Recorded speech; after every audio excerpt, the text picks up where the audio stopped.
कल यहाँ हम कथा करके जा रहे थे तो एक साउथ इंडियन फैमिली आई थी यहाँ, उनको हिंदी भी नहीं आती पर थोड़ी थोड़ी समझ आती है तो कथा सुनते हैं, श्रीरंगम से आए थे।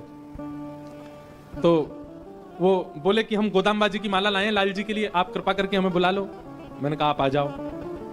हम स्वाध्याय में और भ्रमण में इतने व्यस्त हैं कि हम किसी से मिल नहीं पा रहे हैं, तो हमने उनको बुलाया।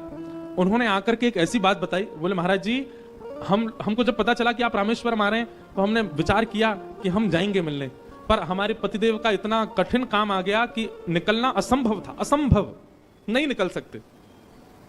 बोले जब असंभव हो गया निकलना तो मैंने मनी मन लाल जी से कहा कि हे लाल जी, हमें लगता है आपको हमसे मिलना नहीं है, इसलिए आप हमको बुला नहीं रहे हैं। जैसे हमारे यहाँ राधा रानी है वैसे दक्षिण में रामानु संप्रदाय में श्री गोदामबाजी है। गोदामबाजी को श्री जी का ही स्वरूप माना जाता है।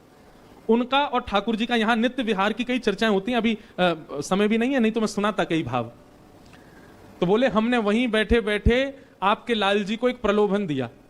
मैंने क्या दिया? बोले हमने कहा हे लाल जी, यदि आपने हमको बुला लिया तो हम अंडाल यानी कि श्री रंगनाथ भगवान के समीप विराजने वाली गोदामबाजी की गले की पहनी हुई माला आपके लिए लेकर के आएंगे। मतलब किशोरी जी की गले की माला लेके आएंगे आपको पहनाने के लिए, आप कैसे भी हमको बुला लो। बोले महाराज जी हम रात में आपके लाल जी का चिंतन करके ये कह के सोए हैं कि हे लाल जी, अगर आपने हमें बुला लिया तो हम गोदामबाजी की गले की माला आपके लिए लेके आएंगे। बोले सुबह जब हम उठे नित्य क्रम में लगे थे तो हमारे पतिदेव का फोन बजा और जिस कार्य के लिए हम रुक रहे थे वो कार्य जनवरी के लिए स्थगित हो गया, आगे बढ़ गया।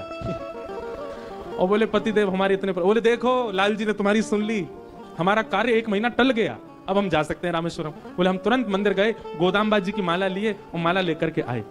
हमने कहा पहना दो लाल जी को, और फिर गिरधर लाल जी ने वो माला स्वीकार की। ऐसे ठाकुर जी, कोई हट करे तो सही, कोई जिद करे तो सही, ठाकुर जी से ठाकुर जी करेंगे उसके लिए क्रिया।